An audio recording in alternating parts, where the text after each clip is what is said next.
शुक्रिया मैम। कल finance minister साहिबा ने देश को विकसित भारत बनाने के लिए एक रोड मैप दिया, प्राइम मिनिस्टर साहब ने भी दिया।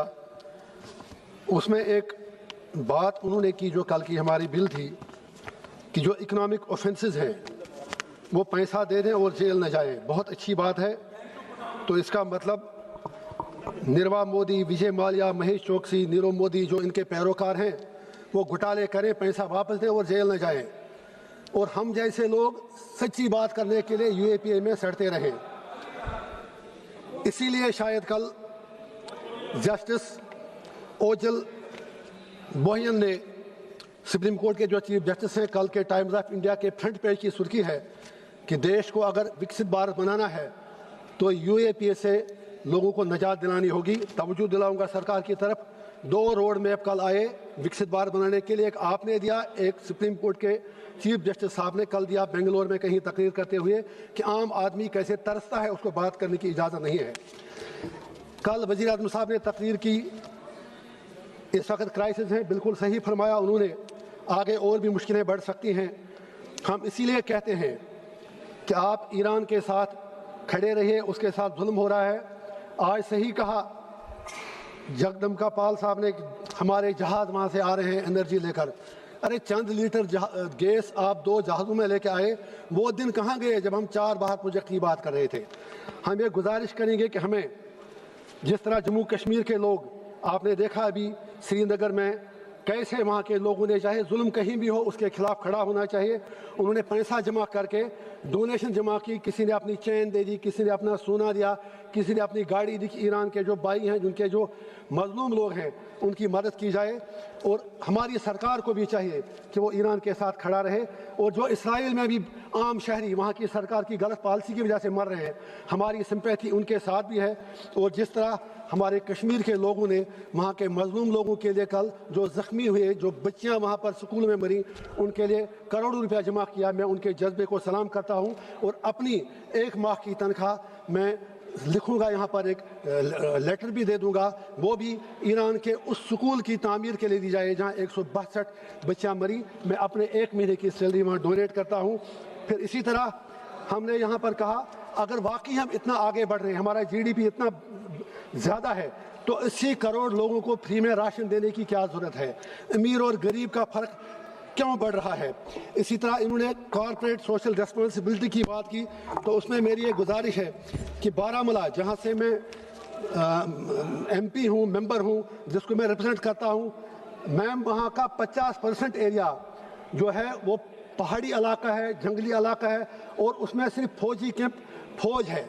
और मतलब हमारे लिए वो एरिया एक तरह से, मतलब हम वहाँ जा नहीं सकते क्योंकि सिक्योर्ड एरिया है, लिहाजा हमें स्पेशल पैकेज मिलना चाहिए।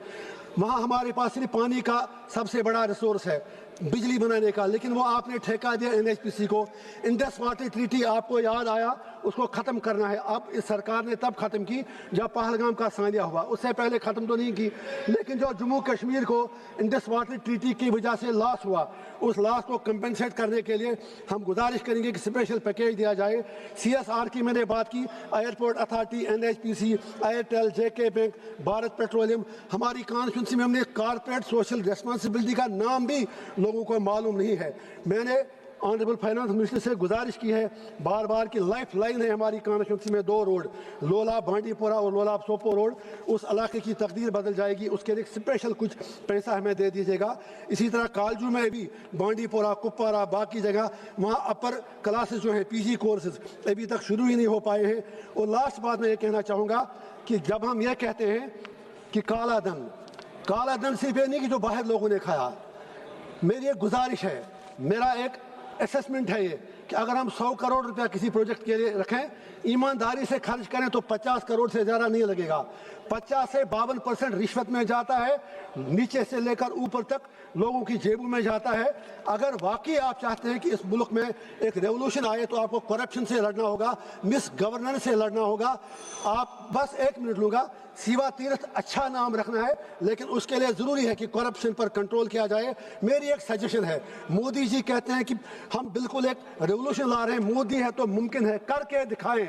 एक कमीशन बनाएं आप, जो पिछले 30 साल से MLA से लेकर प्राइम मिनिस्टर तक सरपंच से लेके एमएलए तक, एसएचओ से लेके थाने के इंचार्ज से लेके डीजीपी तक, तहसीलदार से लेके कमिश्नर सेक्रेटरी तक, मीडिया के हाउसेस, इनकी प्रॉपर्टियां देखी जाएं। आज के 30 साल पहले किसके पास कितना था, या जो इंजीनियर्स थे, ब्यूरोक्रेट्स थे, और 30 साल बाद उनके पास जो सैकड़ों करोड़ की प्रॉपर्टियां, बेनामी की प्रॉपर्टियां आई, वो प्रॉपर्टियां कहां से आई?